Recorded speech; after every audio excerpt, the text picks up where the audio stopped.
정채봉이라는 시인이 계시는데요. 오늘은 말씀을 시작하면서 이분의 1월에 어울리는 시, 이 첫마음이라는 시를 낭독해드리면서 말씀을 시작해 볼까 합니다.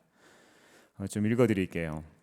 1월 1일에 아침에 찬물로 세수하면서 먹은 첫마음으로 1년을 산다면, 학교에 입학하여 새 책을 앞에 놓고 하루 일과표를 짜던 영롱한 첫마음으로 공부를 한다면, 사랑하는 사이가 처음 눈을 맞던 날의 떨림으로 내내 계속된다면, 첫 출근하는 날 신발 끈을 매면서 먹은 마음으로 직장 일을 한다면, 아팠다가 병이 나은 날에 상쾌한 공기 속에 감사한 마음으로 몸을 돌본다면, 개업날의 첫 마음으로 손님을 언제고 돈이 적으나 밤이 늦으나 기쁨으로 맞는다면, 세례 성사를 받던 날의 빈 마음으로 눈물을 글썽이며 교회에 다닌다면, 나는 너는 나라며 화해하던 그날의 일치가 가시지 않는다면, 여행을 떠나던 날 차표를 끊던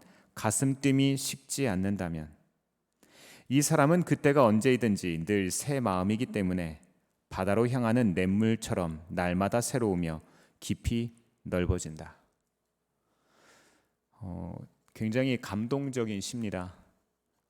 이 작가님의 글을 읽다 보면 삶에 대해서 깊이 생각을 해보게 되는데요. 우리에게 이런 첫 마음이 회복되는 시간이 되기를 바랍니다. 처음이 참 중요하죠. 시작이 있어야 끝이 있고, 끝을 아름답게 마무리하려면 시작을 잘해야 합니다. 그래서 우리 2024년도를 시작하는 우리의 마음과 결단이 우리의 말씀의 디딤돌이 되기를 바랍니다. 오늘 본문 말씀인 열왕기상 9장의 역사적 배경을 좀 살펴보면은요, 다윗 왕 아시죠? 이스라엘을 위대했던 이 다윗 왕 이후에 이 나라가 굉장히 안정되었습니다. 예루살렘의 성전과 궁궐이 건축되어서 이 영적 정치적 기반이 이제 확립됐습니다. 그리고 군사, 경제, 그리고 상업적 기반들도 아주 이제 든든합니다. 누가 뭐래도 이 근처에서 이스라엘에 견줄 만한 나라가 없을 정도로 이 이스라엘 땅은 굉장히 안정되었습니다. 이 솔로몬은 이스라엘 성읍을 재건하고 요새화해서 앞으로 혹시 있을지 모르는 전쟁에도 대비했습니다. 이 일들을 위해서 백성들을 동원합니다. 이스라엘에 있는 이방인들이 있었는데요. 이 사람들에게는 이제 노역을 맡겨서 힘의 균형을 이룹니다. 여호와의 이름을 위한 성전은 이제 왕과 백성들 그리고 많은 사람들을 위한 기도의 장소로 완전하게 이제 다 세워졌습니다. 이런 가운데 솔로몬은 두로 왕 히람과 함께 거래를 했던 내용이 오늘 본문 말씀에 계속 나오는데요. 이 해상무역을 개시해서 막강한 부를 쌓기 시작합니다. 오늘은 이 솔로몬의 이야기를 통해서 몇 가지 깨달음을 좀 나누려고 하는데요. 첫 번째로 오늘 말씀이 주시는 교훈은 뭘까요? 첫 번째는요, 대접받고 싶은 대로 남을 어떻게 하셔야 될까요? 대접해야 합니다. 열왕기상 9장 10절에서 11절 말씀 함께 읽어보겠습니다. 시작.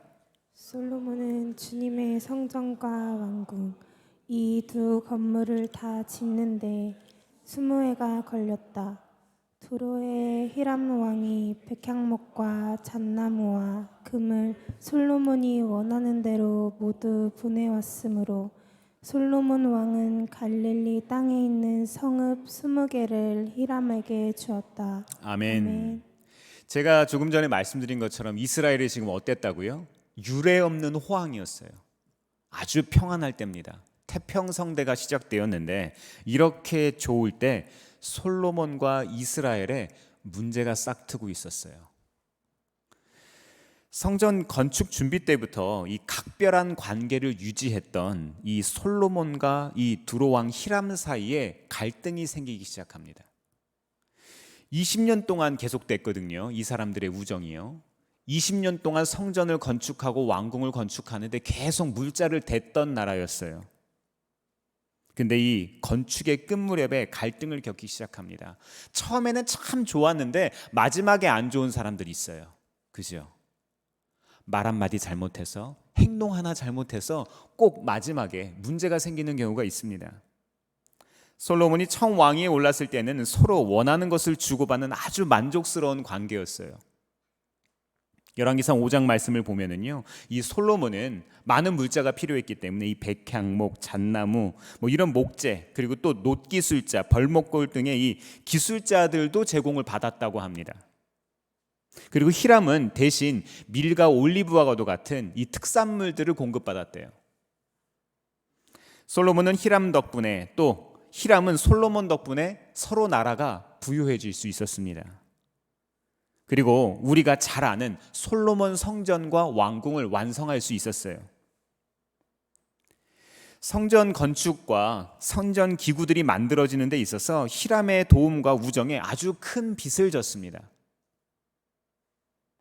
왕궁이 건축된 이후에 어떤 일이 있었는지에 대해서 오늘 본문 말씀에 이야기를 하는데요.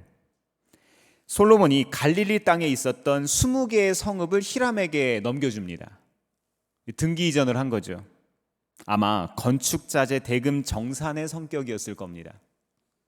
그리고 그 성읍들을 이 히람이 기대하는 마음으로 먼 길을 와서 눈으로 확인을 합니다. 문제가 있습니다. 9장 12절에서 13절 말씀 한번 읽어보겠습니다. 시작. 에서부터 와서 솔로몬이 그에게 준 성읍을 보았는데 그 성들이 마음에 차지 않아서 나의 형제여 그대가 나에게 준 성읍들이 겨우 이런 것들이요 하고 말하였다. 그래서 오늘날까지 그곳을 가불의 땅이라고 한다. 아멘. 히람의 반응이 어떻습니까? 마음에 차지 않았대요. 내가 20년 동안 애쓰고 헌신했고 충성스럽게 우정을 유지했는데 그 대가로 받은 땅을 보고 마음에 들지 않는다는 거예요. 얼마나 크게 실망했던지 땅 이름을 가불이라고 했대요. 이 가불의 이름 말은요, 쓸모없는이라는 뜻이에요. 오죽하면 땅 이름을 쓸모없는 땅이라고 이야기하겠습니까?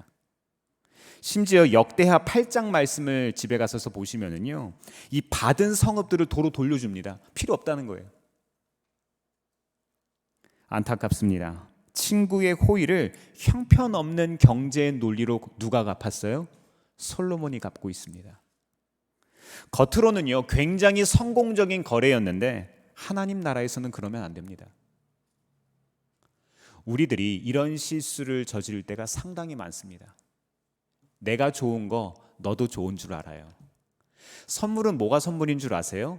받고 싶은 사람이 받고 싶은 선물이 진짜 선물이에요. 받는 사람 입장에서 원하는 선물, 갖고 싶은 것을 줄 때 이게 선물이 되는 것이지, 내가 갖고 싶은 것 이거 준다고 해서 이게 선물이 되는 게 아니라는 거예요. 솔로몬이 돈을 너무 많이 써서 힘들어서 그랬을까요? 그래요. 한 20년 정도 건축하면은 나라 살림 거덜났겠죠. 그렇죠? 굉장히 힘들었겠죠. 근데 아니에요. 역대하 9장은 이렇게 말씀합니다. 솔로몬 왕이 마시는 데 쓰는 모든 그릇은 금으로 되어 있었고 레바논 스풀궁에 있는 그릇도 모두 순금으로 만든 것이었다. 솔로몬 시대에는 은은 귀금속 축에 들지도 못하였다. 지금 나라의 상태가 어떻습니까? 유례없는 호황이에요. 부자입니다.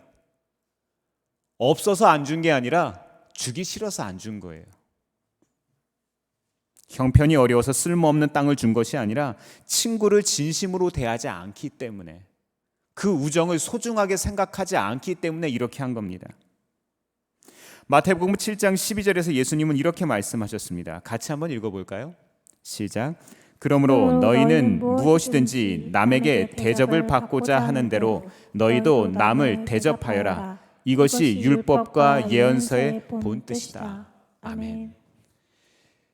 내가 대접받고 싶은 대로 남을 대접하는 게 율법과 예언서의 어떤 뜻이라고요? 원래의 뜻이라는 거예요.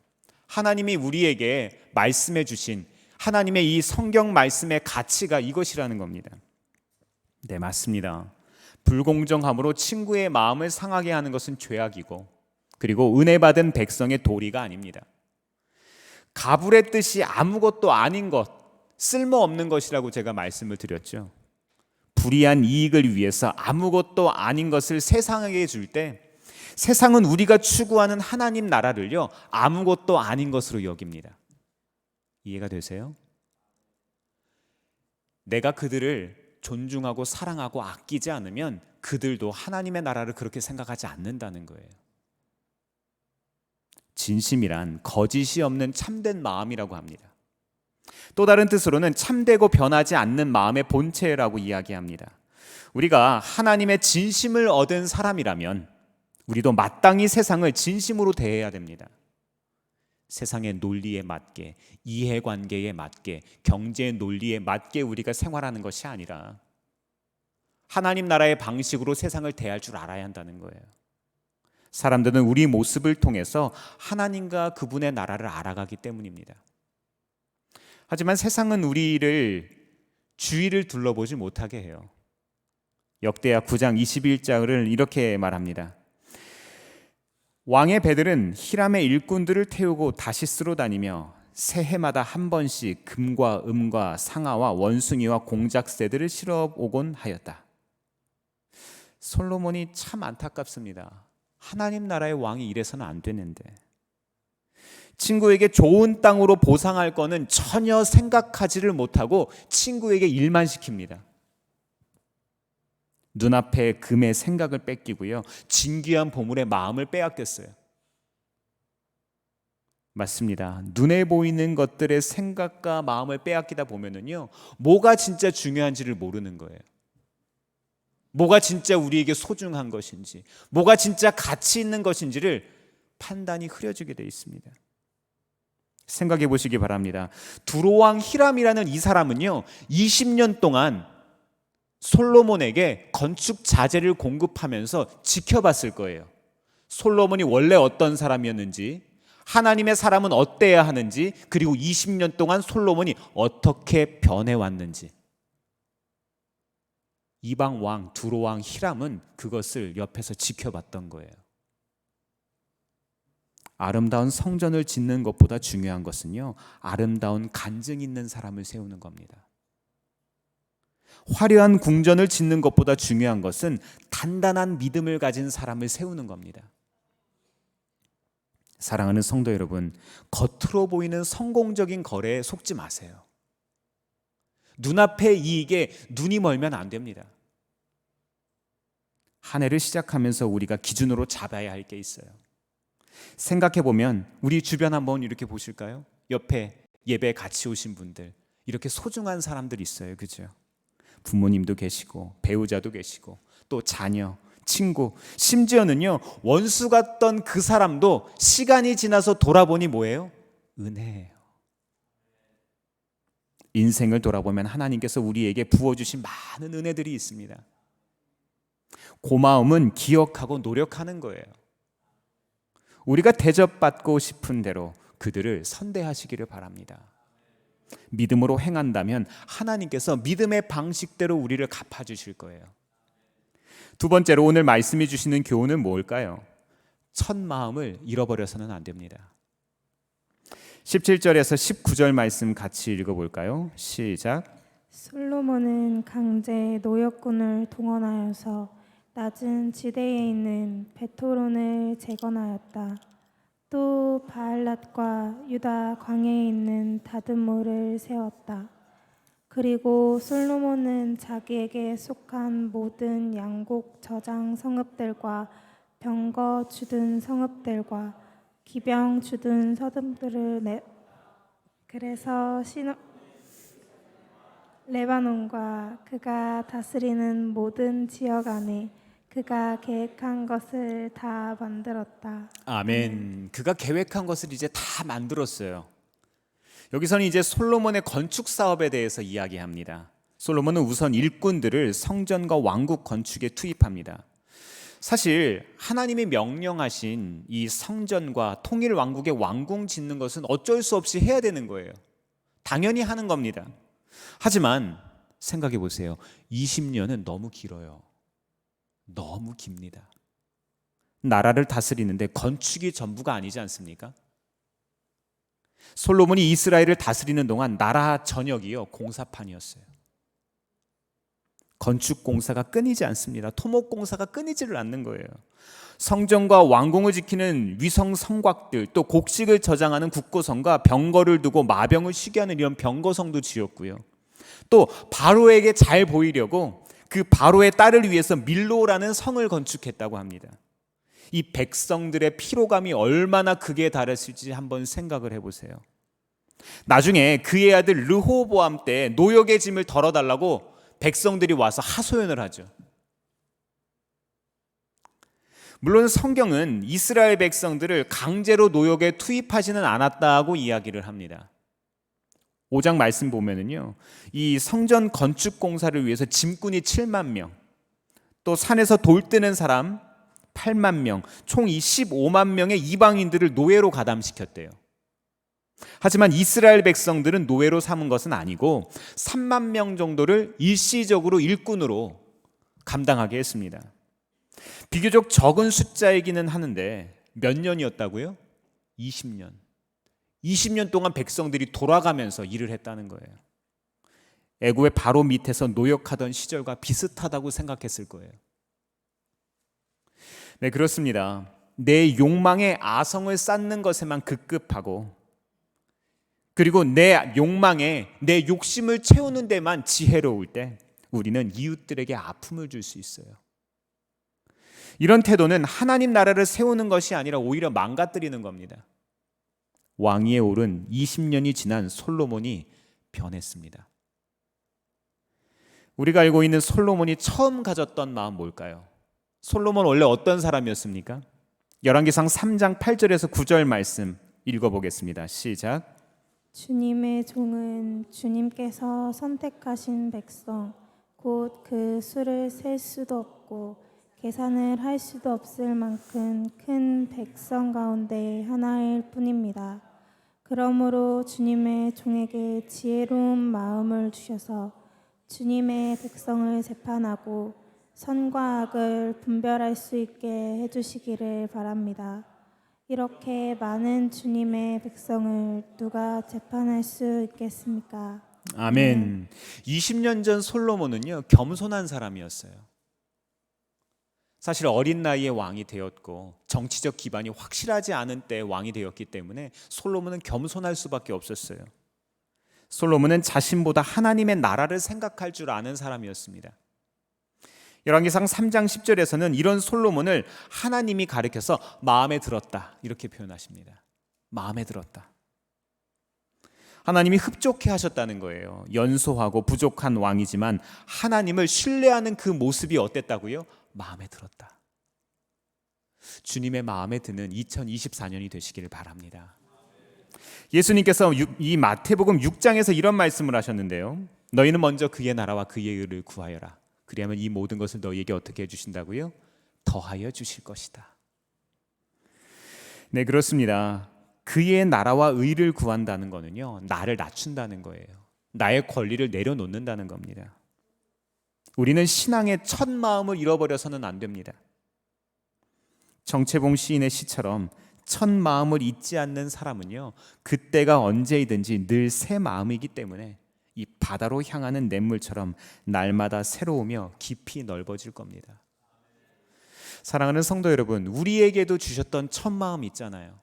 예수님을 인격적으로 처음 경험하셨던 그 마음, 사랑하는 사람들을 처음 마주했던 그 마음, 첫 아이를 낳았을 때의 그 마음, 처음 내 친구를 만났을 때의 그 마음, 첫 학기를 시작했을 때의 그 마음 있잖아요.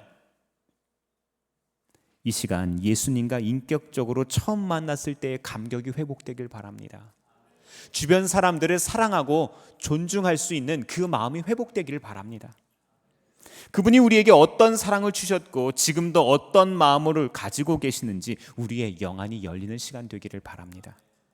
세 번째로 오늘 말씀이 주시는 교훈은 뭘까요? 하나님 앞에요, 적당히는 없습니다. 열왕기상 9장 20절 말씀 읽어볼까요? 시작. 이스라엘 자손이 아닌 아모리 사람과 헷 사람과 브리스 사람과 히윗 사람과 여부스 사람 가운데서 살아남은 백성이 있었다. 아멘. 솔로몬이요, 이스라엘에 남아있는 이방인들을 이 노역에 가담시켰어요. 아모리, 헷, 브리스, 히위, 여부스 족속인데 이 신명기 7장 말씀을 집에 가서 보시면은요, 이들은 하나님이 죽이라고 명령하셨던 가나안의 7족속에 속합니다. 이 사람들 원래 어때야 되는 거예요? 이 사람들 원래 없어야 되는 거예요. 그리고 사사기 1장 말씀에 보면은요, 여호수아와 이스라엘 백성들이 가나안 정복 전쟁을 하는데 힘들어서 이 사람들을 몰아내질 못합니다. 그렇게 하질 못한 거예요. 조금 전 같이 읽은 말씀에서 이방인들을 가리켜서 함께 살아가고 있는 백성이라고 하지 않았어요. 말씀 본문을 한번 다시 좀 띄워주시겠어요? 살아남은 백성이라는 표현을 사용했는데 왜 그랬을까요? 같이 살아가고 있다고 이야기하지 않고 살아남은 백성이래요. 의도가 있다는 거죠. 분명한 의도가 숨어 있습니다. 이스라엘 백성들이 긴 세월을 살아왔지만 여호수아 시대 이후에 지금 솔로몬 왕 때까지 그 긴 세월을 살아왔지만 아직도 온전히 순종하지 못했다는 것을 지적하는 겁니다. 솔로몬은 일의 효율 때문에 가나안 민족들을 건축 사업의 자원으로 부렸습니다. 편리했을 거예요. 아마 죽이라는 하나님의 명령을 어기기를 잘했다 생각했을 거예요. 사실 이방인들이 남아있는 것은 솔로몬 탓도 아니지 않습니까? 솔로몬이 그런 거 아니잖아요. 그렇게 이스라엘 사람들을 그들의 공사 감독으로 삼아서 대형 건축 공사를 진행합니다. 그런데 문제는 남아있던 세상의 방식에 나도 모르게 잠식됐다는 거예요. 이 정도면 되겠지. 이거는 괜찮아. 나만 아니면 돼. 라는 이 말이, 이런 태도가 우리의 삶에 신앙의 잠식을 가져왔다는 거예요.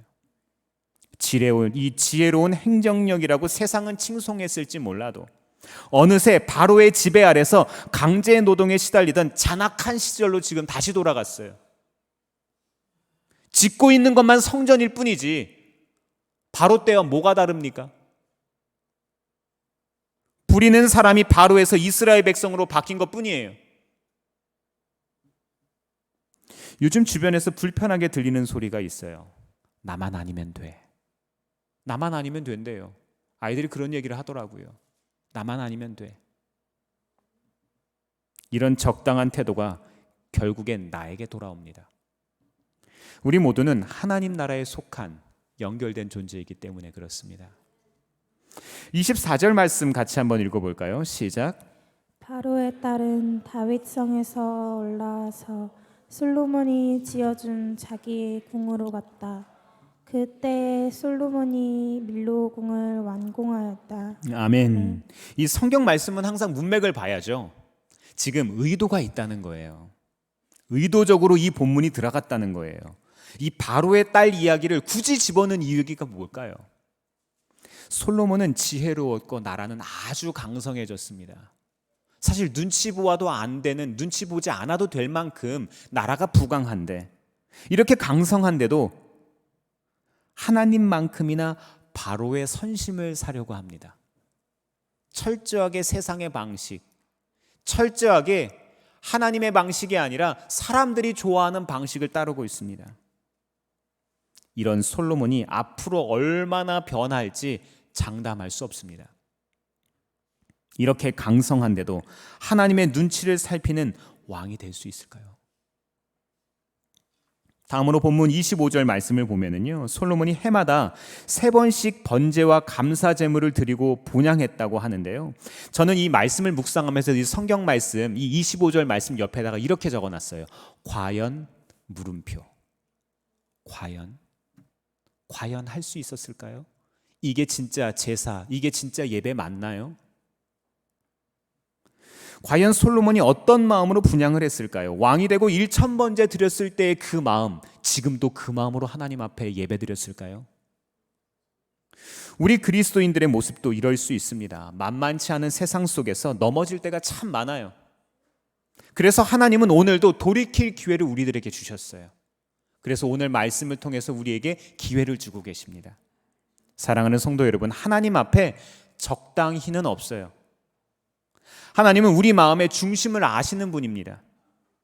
말씀을 통해 무엇을 깨닫고 계십니까? 하나님은요, 작은 사람 소자에게 한 것이 하나님에게 한 것이라고 이야기하셨어요. 우리는 대접받고 싶은 대로 남을 대접할 줄 알아야 돼요. 그리고 첫 마음을 지키시기를 바랍니다. 마지막으로 끝까지 믿음의 자리를 지키는 것이 지혜입니다. 이런 믿음의 길을 걷기를 원하시는 분들은 이 시편 84편 10절 말씀 같이 한번 고백해 보겠습니다. 시작. 주님의 집들 안에서 지내는 하루가 다른 곳에서 지내는 첫날보다 낫기에 악인의 장막에서 살기보다는 하나님의 집 문지기로 있는 것이 더 좋습니다. 아멘. 우리에게 하나님 나라의 것들을 귀하게 여기는 이런 마음이 회복되기를 바랍니다. 이제 예배당 문 열고 나가면 진짜 예배가 시작되죠.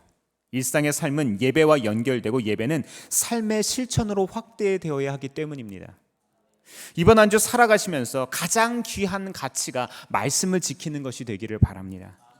믿음으로 살아가는 여러분 모두에게 하나님의 평강이 함께 하시기를 주의 이름으로 축원합니다. 기도하겠습니다.